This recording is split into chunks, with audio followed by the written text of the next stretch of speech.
अस्सलामुअलैकुम एवरीवन। आज हम शुरू कर रहे हैं अपना chapter number first. The title is the last lesson. इस स्टोरी को हम पढ़ेंगे। It's a very interesting story, so let's start it. हम स्टोरी पढ़ेंगे एम हैमल की, फ्रांस की एंड एक देश की जिसका नेम है फ्रांस। ठीक है, इतना मैं आपको क्लियर कर देती हूँ। एम हैमल जो है टीचर है, आपको मेरे साथ रिपीट करना है। ओके, बस शुरू में। ठीक है, एम हैमल जो है वो टीचर है जो क्या पढ़ाते हैं, लैंग्वेज पढ़ाते हैं फ्रांस। फ्रांस याद रहे, कौन सी लैंग्वेज पढ़ाते हैं, फ्रांस लैंग्वेज पढ़ाते हैं फ्रांसीसी स्कूलों में। ठीक है, और उनका एक स्टूडेंट है फ्रांस जो लिखना और पढ़ना बहुत मुश्किल से सीख पाया था। ठीक है, अब वो स्टोरी स्टार्ट करते हैं कि फ्रांस क्या बात कह रहा है। So let's start it. France कहता है, और याद रहे हम हाईलाइटेड पॉइंट्स पर एम्फेसाइज करेंगे, ठीक है, उन पर ही जोर देंगे। Got it. वो कहता है कि मुझे देर हो रही थी स्कूल के लिए, क्योंकि एम हैमल ने क्या पूछा था। एम हैमल ने हमसे क्वेश्चन के बारे में पार्टिसिपल, ठीक है, जो मैंने हाईलाइट किए हैं मैं सिर्फ उन पे एम्फेसाइज करने की कोशिश करूंगी। Let's start it. उस सुबह मुझे देर हो रही थी स्कूल के लिए और मुझे डर था कि एम हैमल मुझे डांटे नहीं, क्योंकि उन्होंने मुझसे कहा था हम आपसे क्या किस चीज पे क्वेश्चन करेंगे, पार्टिसिपल। उन्होंने उनको एक सब्जेक्ट दिया था कि इसके ऊपर हम आपसे क्वेश्चन करेंगे, लेकिन फ्रांस को कुछ भी नहीं आता था। एक पल के लिए फ्रांस को लगा कि मैं वो सब छोड़ के यहाँ से भाग जाऊं, क्योंकि दिन बहुत गर्म था एंड बहुत चमकीला था। बर्ड्स जो थी वो चहचहा रही थी और जो पर्शियन सोल्जर्स थे वो ड्रिल कर रहे थे। और ये बहुत ज्यादा इंटरेस्टिंग था, वो उन रूल्स को सुनाने से जो पार्टिसिपल के रूल्स एम हैमल ने फ्रांस और अदर स्टूडेंट्स को दिए थे। ठीक है, लेकिन मैंने सबको रजिस्ट किया और मैं हरीड ऑफ रवाना हो गया, जल्दी से भाग गया स्कूल की तरफ। जैसे ही मैं कस्बे यानी टाउन से गुजरा तो मुझे नजर आया बुलेटिन बोर्ड। ठीक है, जहाँ 2 साल से बुरी खबरें आ रही थी और उस पर बुलेटिन पे लिखी हुई थी। गॉट। एंड देन वो बहुत तेज भाग कर अपने स्कूल गया जितना वो जा सकता था। एक चमार थे जिनका नेम वक्टर था, वो भी बुलेटिन बोर्ड पर के पास खड़े थे फ्रांस के बाद में। वो कह उन्होंने फ्रांस से बोला, इतनी जल्दी मत करो, you have a plenty of time, यानी आपके पास अभी बहुत सारा समय है, टाइम है। तो फ्रांस को लगा कि वो मेरा मजाक उड़ा रहे हैं और वो वहां से जल्दी से एम हैमल के बगीचे में पहुंच गया जहां वो पढ़ाते थे। Got it. यूजुअली जब हम स्कूल जाते हैं तो क्या होता है, एक बसल होता है, यानी अफरा तफरी का माहौल होता है बिल्कुल। ठीक है, लेकिन आगे देखेंगे बहुत अफरा तफरी का माहौल होता है। और फिर सबसे मोस्ट इंटरेस्टिंग चीज जो होती है अपने टीचर का टेबल के ऊपर पैमाने को मारना। ठीक है, लेकिन सब कुछ इतना शांत था कि जैसे कि होता है संडे मॉर्निंग में, क्योंकि संडे मॉर्निंग में कोई स्कूल नहीं जाता है तो स्कूल बिल्कुल शांत होता है। और उसे लगा कि मैं अपनी सीट पर जाके बैठ जाऊंगा, अफरा तफरी का माहौल होगा और मैं चुपके से जाके अपनी सीट पे बैठ जाऊंगा। लेकिन कुछ भी ऐसा नहीं हुआ, क्योंकि वो वहां पे जो माहौल था वो बहुत ही क्वाइट था। लिखा है एज संडे मॉर्निंग, जैसा कि संडे मॉर्निंग में होता है। उसने देखा कि उसके जो क्लासमेट्स थे, सहपाठी थे, ठीक है, वो ऑलरेडी अपनी जगह पर बैठ चुके थे और एम हैमल अपनी बगल में अपनी स्टिक दबाए इधर से उधर घूम रहे थे। एंड उसने डोर ओपन किया और सबके सामने उसे अंदर जाना पड़ा। अब आप इमेजिन कर सकते हैं कितना ब्लश्ड, शर्मिंदगी उसे फील हुई होगी और कितना डरा हुआ होगा। जैसे सपोज अगर टीचर के हाथ में स्टिक हो, वो भी रूलर, इतना ग्रेट, तो डर तो लगता है। एंड वो एक स्टूडेंट है, बहुत डन। उसने देखा कि लेकिन कुछ भी ऐसा नहीं हुआ। एम हैमल ने मुझे देखा, फ्रांस कह रहा है, एम हैमल ने मुझे देखा और मुझसे कहा, जल्दी आओ नन्हे फ्रांस, हम आपके बिना ही शुरू करने वाले थे। मैं अपनी बेंच पर कूदा, बेंच के ऊपर से कूदा एंड अपनी डेस्क पर जाके बैठ गया। एंड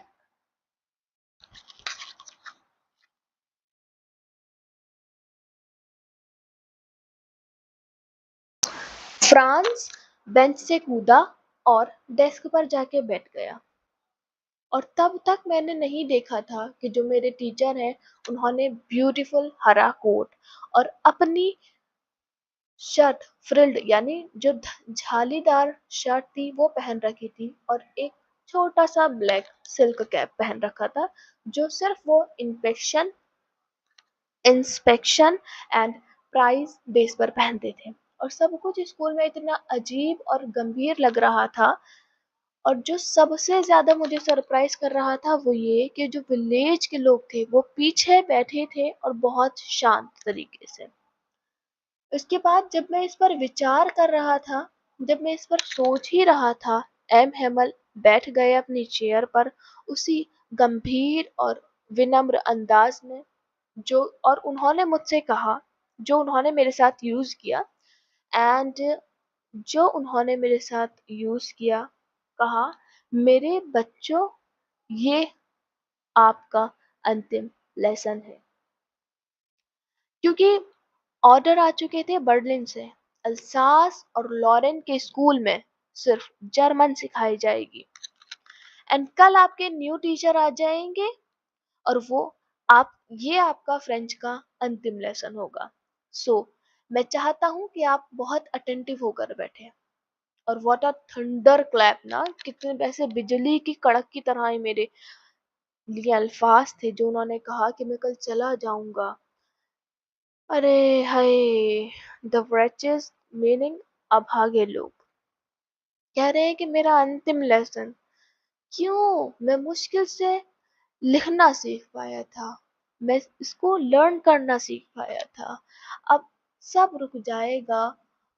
कितना सॉरी मुझे फील होगा सीखने के लिए। एंड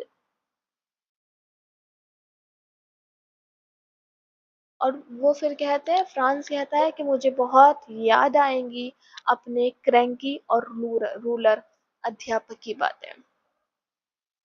एंड बेचारा अध्यापक आगे रीड करेंगे।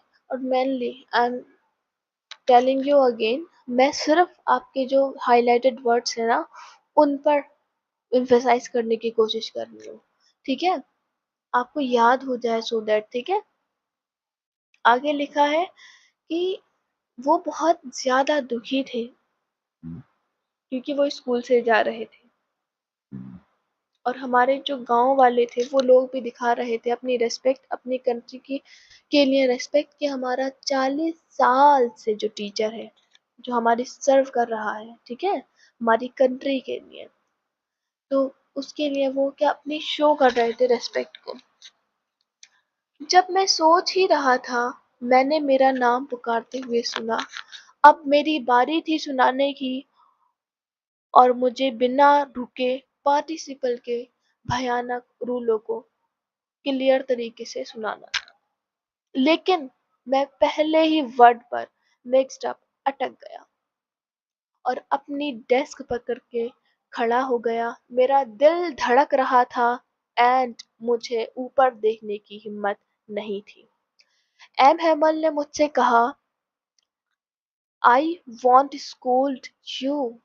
मैं नहीं डांटूंगा नन्हे फ्रांस तुम्हें, तुम्हें पहले ही बहुत बुरा लग रहा है। डन। रोज हम कहते हैं कि हमारे पास बहुत सारा टाइम है, हम कल सीख लेंगे। आज हम देखो कहाँ आ गए हैं, कितनी बड़ी परेशानी है एहसास के साथ। वो कल पर टाल देते हैं सारे वर्क को।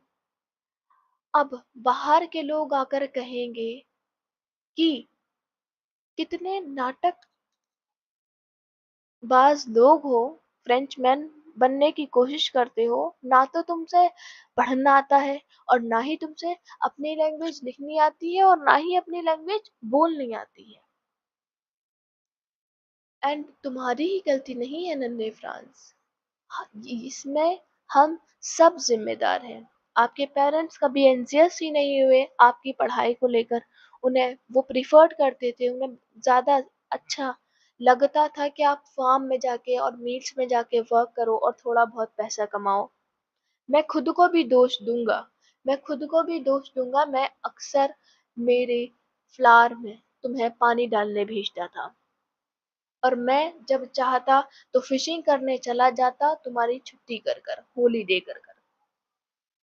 और ऐसे ही एम हेमल अपनी बात को जारी करते रहे, और फ्रेंच लैंग्वेज के बारे में उन्होंने कहा, the most beautiful language in the world. उन्होंने कहा कि ये जो लैंग्वेज है, ये सबसे ब्यूटीफुल लैंग्वेज है वर्ल्ड की। क्यों? The clearest and the most logical. ठीक है, और उन्होंने कहा कि हमें अपनी लैंग्वेज को सेव करके रखना है, इसको कभी भूलना नहीं है। एंड जो कौम गुलाम बन जाती है अगर वो अपनी लैंग्वेज को होल्ड करके रखती है, ठीक है, तो समझो जैसे एक कैदी के पास उसकी जेल की चाबी खुद के पास है।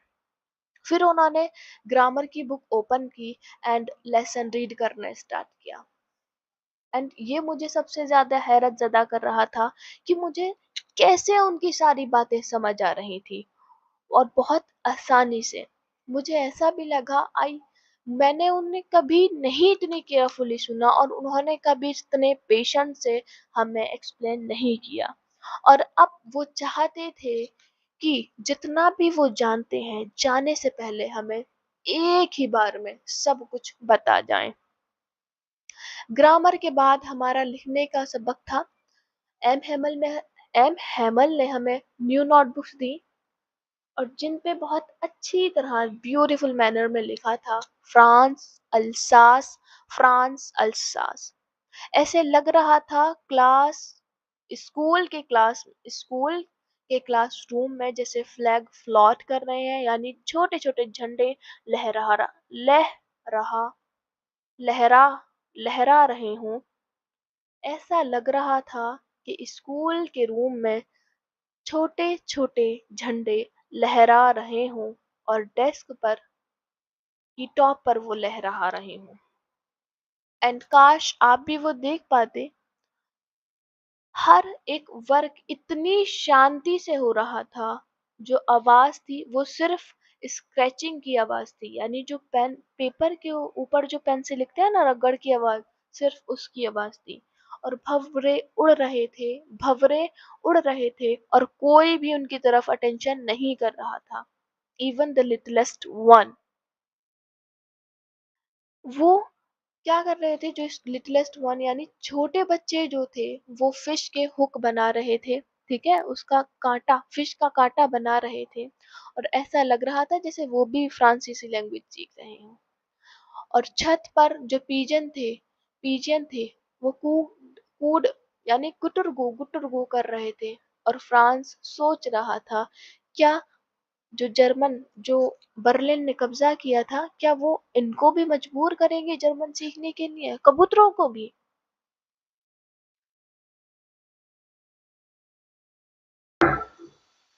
जब कभी मैंने ऊपर एम हैमल को राइटिंग करते हुए देखा, मैंने देखा एम हैमल बैठे थे मोशनलेस, यानी बिल्कुल स्थिर, ठीक है, रुके हुए अपनी चेयर पर। और गेजिंग का मीनिंग है, और घूर रहे थे हर एक चीज को कि वो चाहते थे हर चीज को फिक्स कर लेना। ठीक है, हर चीज को फिक्स कर लेना चाहते थे अपने माइंड में, जस्ट हाउ एवरीथिंग लुक्ड, यानी जैसे हर एक चीज वहां लग रही थी एक छोटे से उनके क्लासरूम में।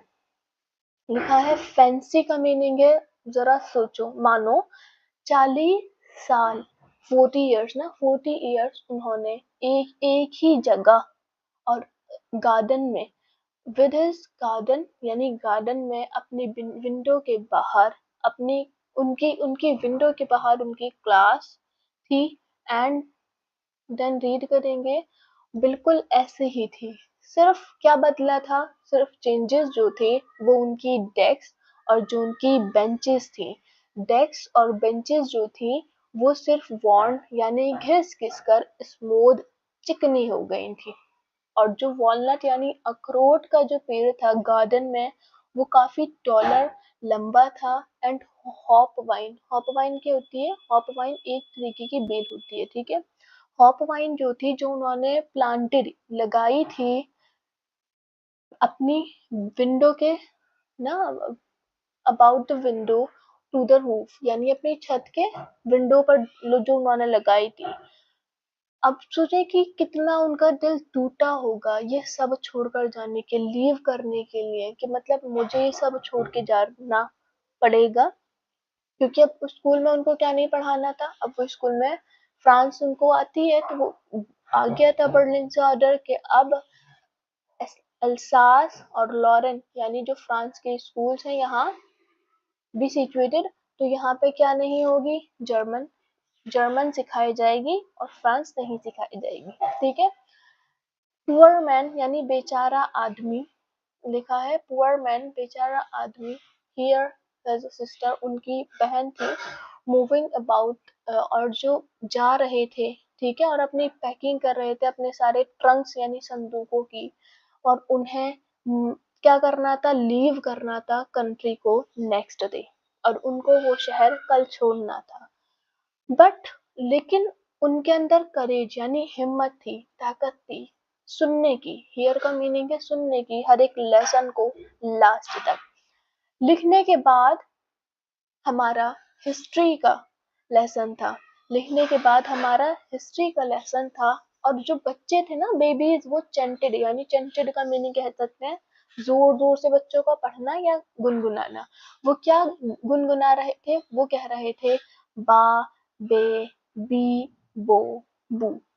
एंड और उसी रूम में एक पीछे एक हॉसर, ओल्ड हॉसर थे, जो जिन्होंने क्या पहन रखा था, जिन्होंने पहन रखे थे स्पेक्टिकल्स, यानी जिन्होंने चश्मा पहन रखा था, और उनके हाथ में उन्होंने पकड़ रखे थे प्राइमर्स। ठीक है।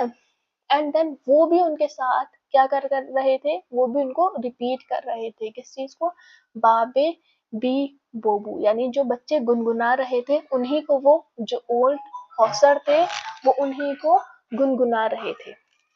आगे आप you could see that he, आप देख सकते हैं कि ही वो रो रहे थे, क्राई कर रहे थे अपनी आवाज में, और उनके emotions, and it was so funny, और ये इतना फनी था कि ये सुनना इतना फनी था कि ऑल वांटेड यानी हर कोई चाहता था हंसना और रोना। ठीक है, जब बच्चे अगर छोटे बच्चे हैं ना, तो जब वो रोते हैं और वो ऐसे अपनी आवाज में पता नहीं क्या क्या बोलते हैं ना, तो सब, और उनके वहां तो वो टीचर्स जा रहे थे और बच्चे वो इतने छोटे छोटे बोल रहे थे, तो सभी को ऐसा लग रहा था ये बच्चे क्या बोल रहे हैं, उनको तो कुछ आता भी नहीं, तो सब ऐसा लग रहा था कि हंस भी लें और रो भी लें।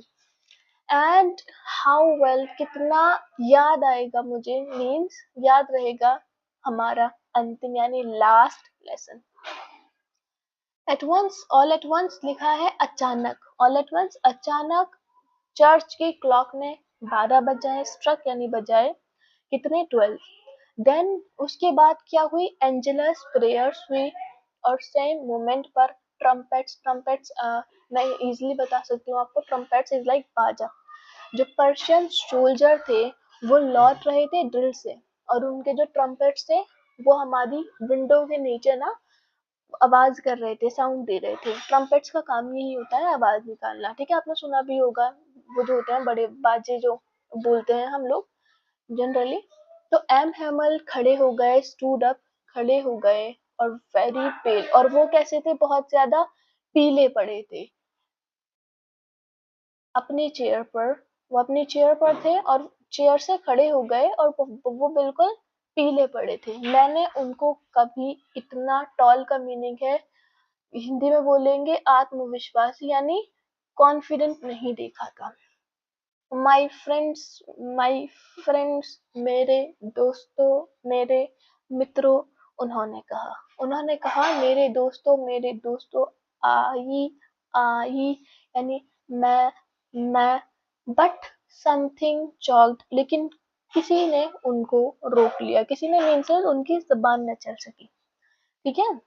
He could not go on, वो आगे नहीं कह सके, उससे आगे कुछ नहीं कह सके। देन वो ब्लैक बोर्ड की तरफ टर्न हुए, और उन्होंने एक पीस लिया, किस चीज का पीस लिया, उन्होंने चौक का एक पीस लिया, और उन्होंने क्या किया, जितनी ताकत से वो, मतलब जितना बड़ा बड़ा लिख सकते थे, उन्होंने अपनी पूरी ताकत से लिखा, विवे ला फ्रांस, विवे ला फ्रांस।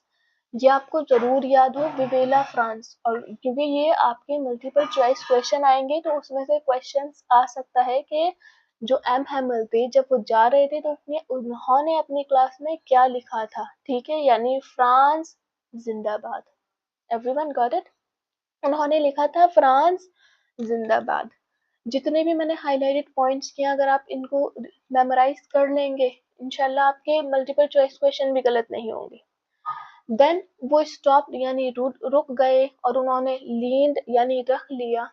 क्या रख लिया? अपना सर अगेंस्ट द वॉल, यानी अपना सर उन्होंने दीवार पर रख लिया बिना कुछ शब्द कहे यानी वर्ड्स कहे। उन्होंने गेस्चर का मीनिंग है इशारा किया हम सबको अपने हाथ से। स्कूल इज डिसमिस, यानी स्कूल की छुट्टी हो गई है।